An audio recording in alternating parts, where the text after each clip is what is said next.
Good evening, teacher. My name is Serraillier. I'm going to talk about the silver swords. Okay, but to be honest, I haven't read the entire novel, but I plan to finish it this week. Okay, then the silver sword, written by Ian Serraillier, begins with a description of the Polish family at the heart of the history. Józef, the father, Józef Balikin, is a principal of a primary school on the outskirts of Warsaw. His wife Margaret is originally from Switzerland. She and Józef have three children. Ruth is almost 13, Edek is 11 years, and Bronia is 3 years. Okay. Mm, mm, mm, mm, mm, When the Nazis occupy Poland at the start of the Second World War, Józef Baliki's school is forced to teach pro-German textbook and display pictures of Adolf Hitler. In the early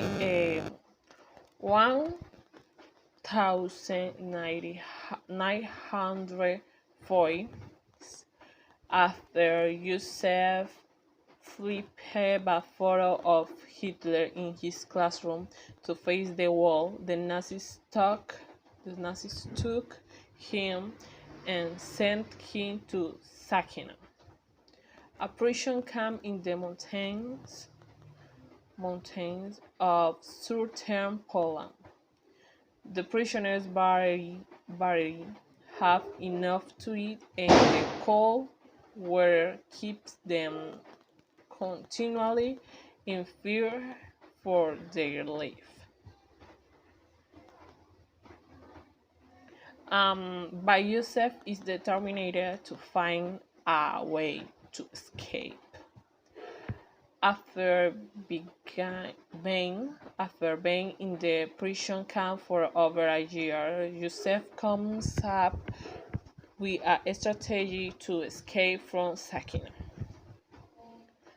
Okay, on the third day of his seclusion, Józef used a small stone and a slingshot that he has made from pine branches to ambush the ward who is bringing his dinner.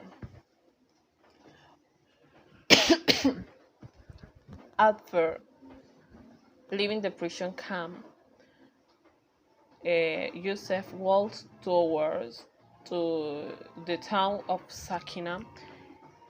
As he approaches, a drunken German soldier asks him for cigarettes. Trying to avoid the soldier, Józef ends up under the village where a group of people are waiting for a car to approach. Józef jumps behind the wall of snow made by a plow and realizes that the car is making deliveries. Luggage and other cargo are unloaded.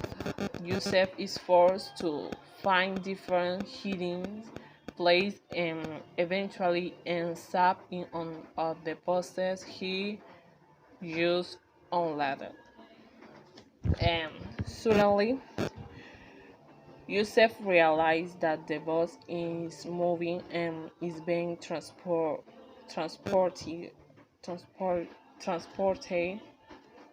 through the valley on aerial lift. Okay, across the valley, old Paul is unlading the buses. Yusef pretends to have a gun and orders the men not to say anything. Still disguises as German war. Yusef tells the men to take him to his house and not let anyone go through the area live. The man live the man live with his wife in a nearby house in the mountains. Once inside, Yusef reveals to the couple that the weapon is really just a chocolate bar.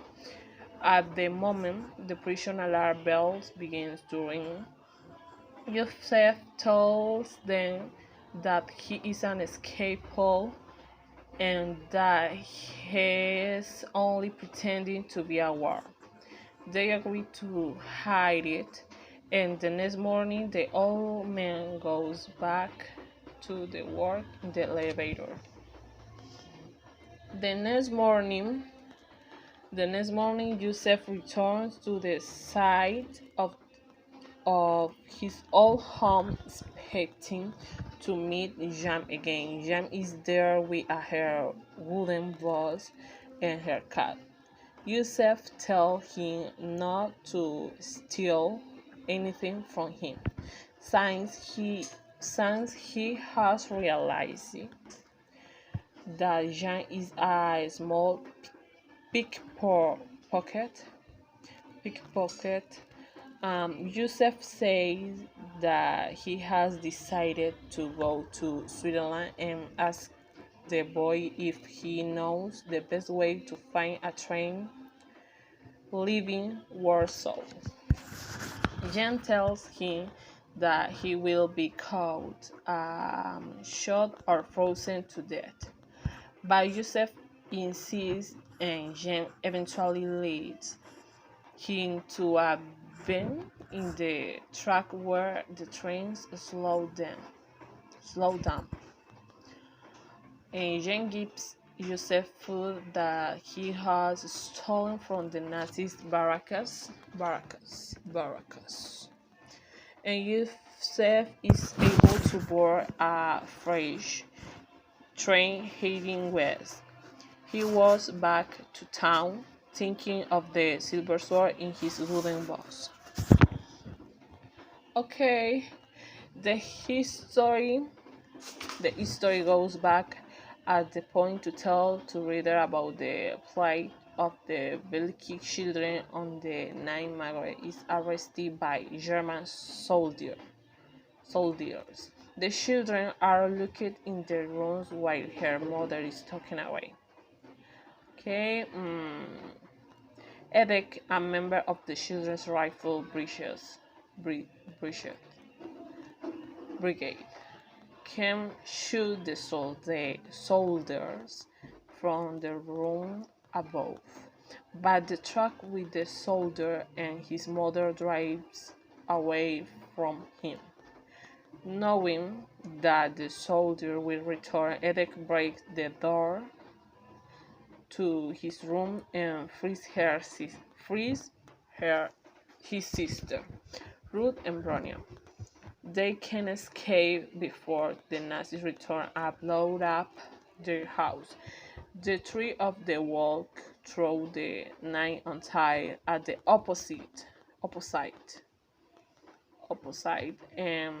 the city. They find refuge at the bottom of a house ruin during the war. Okay, 2 years pass after Edek captured by the Nazis, but Ruth and Bronia continue to live in Warsaw during the winter and in the forest outside the city during the summer. As the summer of 1944 approached, the sisters begin to realize that the nature of war is changing. The Nazis appear to be on the defensive, and there are many Allied planes in the skies. Soviet forces are advancing towards the city, calling on the police to take up arms against the Germans.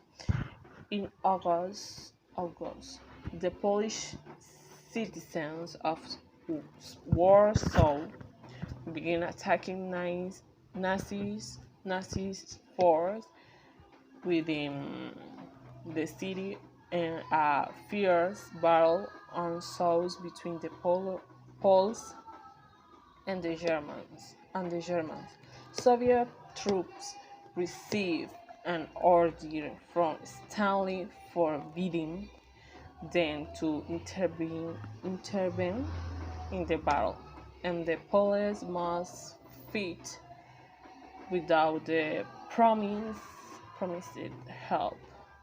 Finally, Stanley allows his troops to march into the city and finish off the Germans, but at the point the city is almost completely destroyed. In January 1945, after the 15th, Ruth and Bronia return to the city. The cellar where they used to live is still intact, although a little work is needed to bring it back to habitable condition. Finally, Ruth is able to start her school again, teaching 16 children in the underground shelter. One day, when the children are outside playing, they discover a child laying on the ground, apparently sick and very hungry. There is a rooster hovering around him, and the boy has a wooden box under his arm.